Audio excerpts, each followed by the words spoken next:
So, ito, nakita ko lang sa Binance Smart Chain. So, Ultimate Bet Pro yung pangalan niya.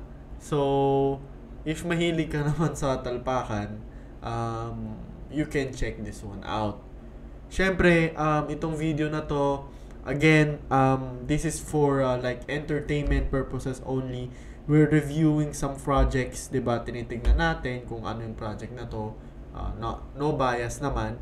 And also, syempre, guys, I am not a financial advisor po. Okay? Always invest what you can afford to lose. Alright? So, if you think na hindi maganda yung project, huwag nyo po siyang papasukan. Okay? Always come up po with your decision. Okay? Not just napanood nyo yung video na ito, nagawa ko na content, papasukan nyo na. Right? So, I will be making a specific video po kung paano mag-check ng projects. So, anyway, balik tayo dito sa Ultimate Bet. So, hindi siya play to earn. More of like betting siya in a case na UFC. So, ibig kong sabihin, tawag doon parang, kunwari, pambato mo is yung itong klase, si Islam Makhachev, which is, I think, hindi na siya undefeated ngayon, diba?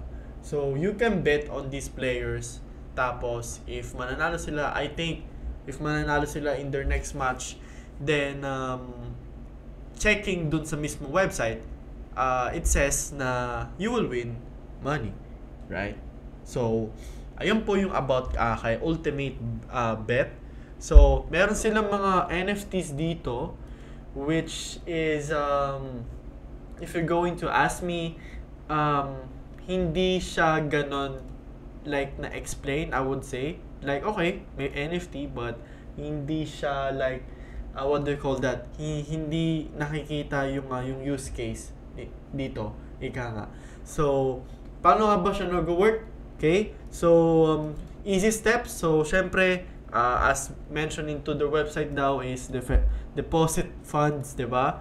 Tapos, watch the market, make a bet. So, I'm not encouraging people po na I'm not encouraging people na tawag doon tumalpa or mag-bet, right? Pero if you are that kind of person, then probably this is your best choice, all right? So I'm just being transparent here po. So as you can see din dito sa website, okay, buy low and sell high. So tingnan na natin. So, syempre, ito naman lagi yung concept, buy low and sell high. Kaso ang problem din lately is parang nagiging buy high, sell low. So, I hope hindi po ito yung mangyayari sa project na to. Pero, mukhang okay naman din if titingnan. Although may kokonting hindi kagandahan ng mga ako nakikita dito sa project na to. So,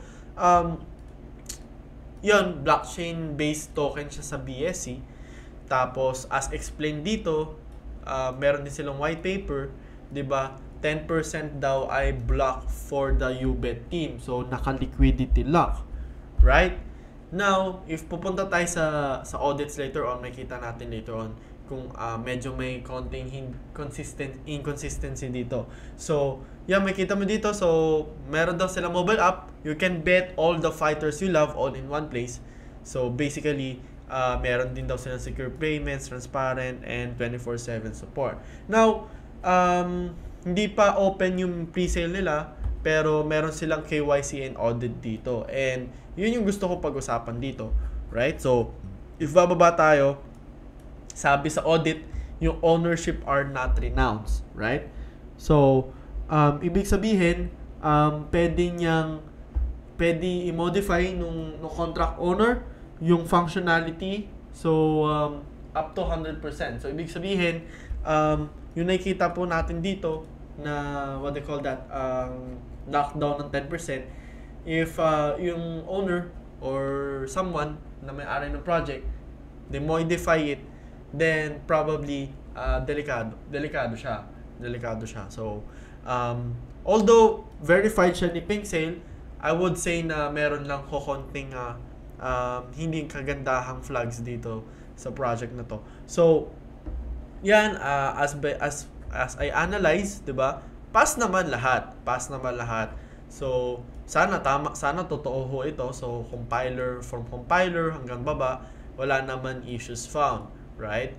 So, ito, meron silang pre-sale. Yun yung sinasabi ko sa inyo. Starts on 6 days. So, ibig sabihin on February 24, magsa-start na po ito. So, syempre, yung mga pre-sales kasi, like inform ko lang din kayo, para yung may mga iba kasing projects na pag nagpe-pre-sale, pag na-list mismo sa, like sabihin natin, PancakeSwap, umaangat. Kasi dumadami yung liquidity, dumadami yung pumapasok.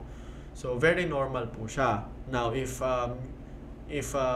nandun ka sa spirit na malakas yung loob mo, di ko sinasabing lakasan niyo po yung loob nyo, okay? Pero, I would say na meron din kasi talagang risk.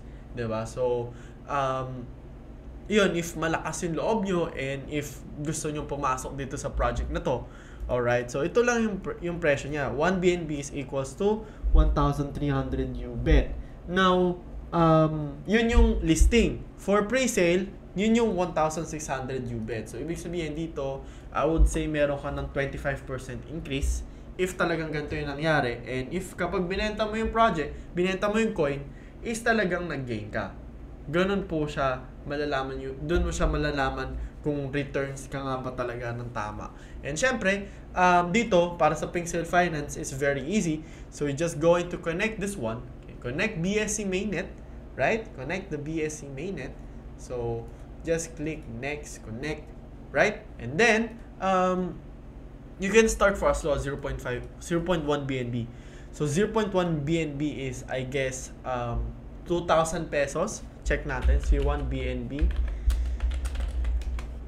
Yeah, 2,123 pesos. Pagkasama gas fees, 2,200.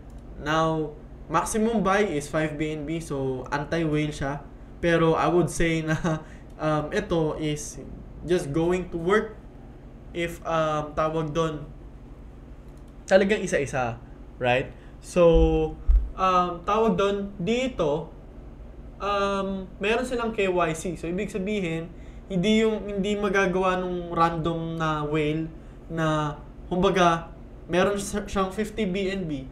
Tapos, ang gagawin niya is, tawag doon, gagawa siya ng 10 account, tapos puro 5 BNB lahat. Ang problema kasi nun, pag nagbenta yon tapos may bagong pumasok, boom, dump na, problem. 'Di ba? Ang mangyayari nun, magda-dump yon, tapos syempre kawawa naman yung pumasok. So, syempre if ganun din yung mentality ng karamihan, kawawa talaga yung mga papasok, 'di ba?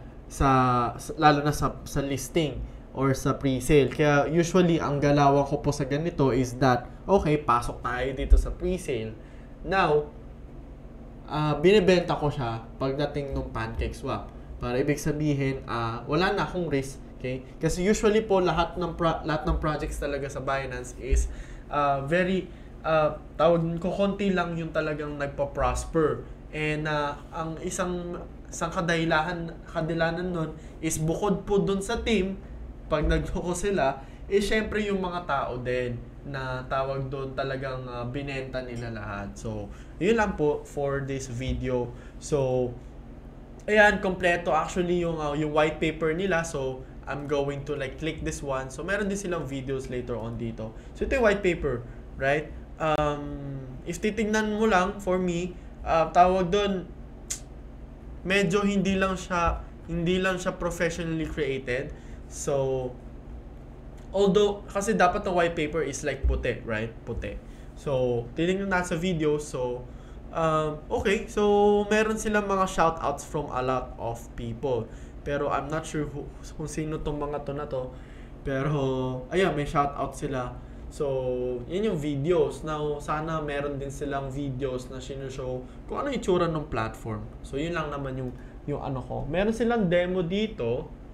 Check natin. Ito yung itsura. Alright. But, kasi ang problem kasi sa mga ganito, guys, is hindi ko naman kayo fino-food, Okay, hindi po ito food. Right? Ang problem kasi sa ganito, edit lang to sa graphic. So, much better if meron din silang video.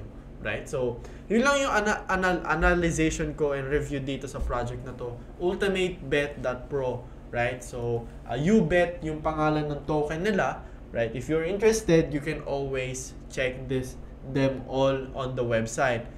Alright, so syempre guys, this is Crypto Addict po, back again with a new update, and see you on the next video.